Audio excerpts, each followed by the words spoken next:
ಜಿಲ್ಲೆಯಲ್ಲಿ ಜ್ವಲಂತ ಸಮಸ್ಯೆಗಳು ತಾಂಡವವಾಡುತ್ತಿದೆ. ಕುಡಿಯುವ ನೀರಿನಿಂದ ಹಿಡಿದು ಬದುಕುವ ಭೂಮಿ, ವಾಸಕ್ಕೆ ಮನೆ ಬಗ್ಗೆ ಹೋರಾಟ ಮಾಡಿ ಪಡೆದುಕೊಳ್ಳುವ ಅನಿವಾರ್ಯತೆ ಬಡವರಿಗೆ ಸೃಷ್ಟಿಯಾಗಿದೆ.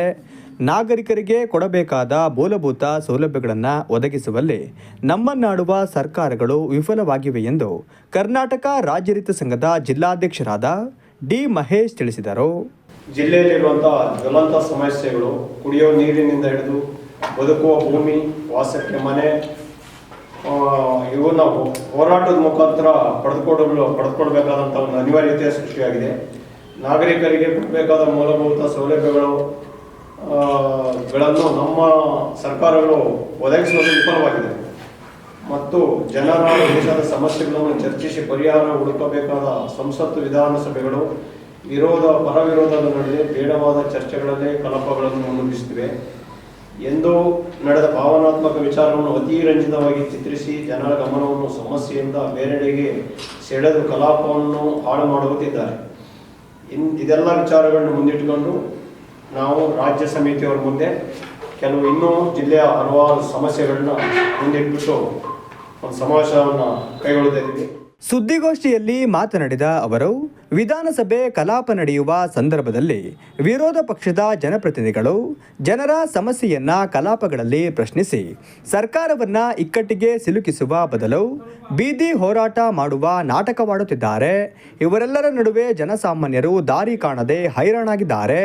ಈ ಕಾರಣದಿಂದ ಜಿಲ್ಲೆಯ ಜ್ವಲಂತ ಸಮಸ್ಯೆಗಳನ್ನು ಚರ್ಚಿಸಿ ಪರಿಹಾರ ಕಂಡುಕೊಳ್ಳಲು ಜನಪ್ರತಿನಿಧಿಗಳನ್ನು ಎಚ್ಚರಿಸಲು ಸರ್ಕಾರದ ಮೇಲೆ ಒತ್ತಡ ಹೇರಲು ನಿರ್ಧರಿಸಿ ಜನವರಿ 2026ರ ಮೊದಲ ವಾರ ಜಿಲ್ಲಾ ಸಮಾವೇಶ ನಡೆಸಲು ನಿರ್ಧರಿಸಲಾಗಿದೆ ಎಂದು ಹೇಳಿದರು.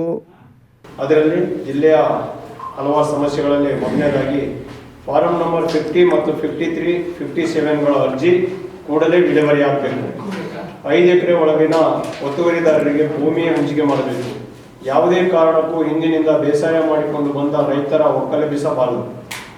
ಮತ್ತೆ ಕಂದಾಯ ಮತ್ತು ಅರಣ್ಯ ಭೂಮಿ ಸಮಸ್ಯೆಯನ್ನು ಕೂಡಲೇ ಪರಿಹರಿಸಬೇಕು. ಪರಿಭಾವಿತ ಅರಣ್ಯ ಸೆಕ್ಷನ್ 70 ಆ ಕಾನೂನಿಗೆ ತಿದ್ದುಪಡಿ ತಂದು ಅರಣ್ಯ ಮತ್ತು ಕಂದಾಯ ಭೂಮಿಯನ್ನು ಜಂಟಿ ಸರ್ವೆ ನಡೆಸಿ ಕಂದಾಯ ಭೂಮಿ ಯಾವುದು ಅಂತೇಳಿ ಗುರುತಿಸಿಕೊಡಬೇಕು. ಹಾಗೂ ವಸತಿ, ಶಾಲೆ, ಕಾಲೇಜು, ಆಸ್ಪತ್ರೆ, ಸ್ಮಶಾನಕ್ಕೆ ಪ್ರತಿ ಗ್ರಾಮದಲ್ಲಿ ಭೂಮಿಯನ್ನು ಕಾಯ್ದಿರಿಸಬೇಕು. ಅರಣ್ಯದಂಚಿನ ಭಾಗದ ರೈತರಿಗೆ ಕಾಡು ಪ್ರಾಣಿಗಳಿಂದ ಆಗುತ್ತಿರುವ ಪ್ರಾಣಹಾನಿ, ಬೆಳೆಹಾನಿ ತಪ್ಪಿಸಲು ಶಾಶ್ವತ ಪರಿಹಾರ ಕಂಡುಕೊಳ್ಳಬೇಕು. ಬೆಳೆಹಾನಿ ಮತ್ತು ಪ್ರಾಣಹಾನಿಯಾದ ಕುಟುಂಬಗಳಿಗೆ ಏಕಕಂತಿನಲ್ಲಿ ಸೂಕ್ತ ಪರಿಹಾರ ಕೊಡಬೇಕು.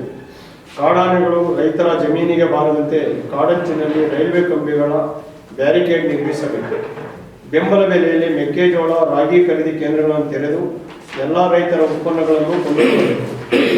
ಫಸಲ್ ಬಿಮಾ ಯೋಜನೆಯಡಿ ಬೆಳೆ ವಿಮೆ ಮಾಡಿರುವ ರೈತರಿಗೆ ಸೂಕ್ತ ಬೆಳೆ ವಿಮೆ, ಅತಿವೃಷ್ಟಿಯಿಂದ ಬೆಳೆ ನಷ್ಟವಾಗಿರುವ ರೈತರಿಗೆ ವೈಜ್ಞಾನಿಕ ಪರಿಹಾರ ಕೊಡಬೇಕು.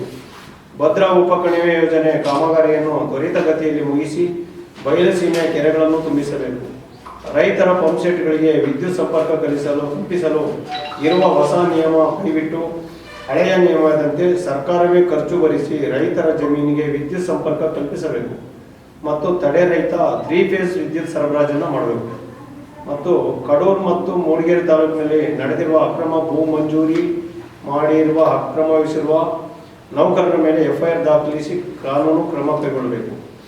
ಹಾಗೆಯೇ ಕಡೂರು ತಾಲೂಕಲ್ಲಿ ಕಸಬಾ ಹೋಬಳಿಯಲ್ಲಿ ಪಿಂಚಣಿ ಯೋಜನೆ ಮಂಜೂರು ಮಾಡುವ ಸಂದರ್ಭದಲ್ಲಿ ಅಕ್ರಮವಾಗಿರುವ ಬಗ್ಗೆ ತನಿಖೆ ನಡೆಸಿ ಅಕ್ರಮವೆಸಗಿರುವವರ ನೌಕರರನ್ನು ಗುರುತಿಸಿ ಈಗಾಗಲೇ FIR ದಾಖಲಾಗಿದ್ದು ತಕ್ಷಣದಿಂದ ನೌಕರರನ್ನು ಅಮಾನತು ಮಾಡಬೇಕು. ಈ ಬೇಡಿಕೆಗಳಿಗಾಗಿ ಸಮಾವೇಶದ ಮೂಲಕ ಸರ್ಕಾರವನ್ನು ಒತ್ತಾಯಿಸುತ್ತೇವೆ.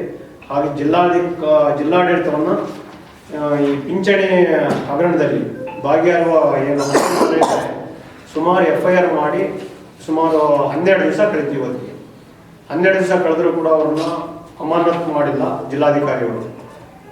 ಮೀನಾಮೇಷ ಎಣಿಸ್ತಾ ಇದ್ದಾರೆ, ಒಬ್ಬರ ಮೇಲೆ ಒಬ್ಬರು ಸಬೂಬು ಹೇಳ್ಕೊಂಡು ಕಾಲಹರಣ ಮಾಡ್ತಾ ಇದ್ದಾರೆ.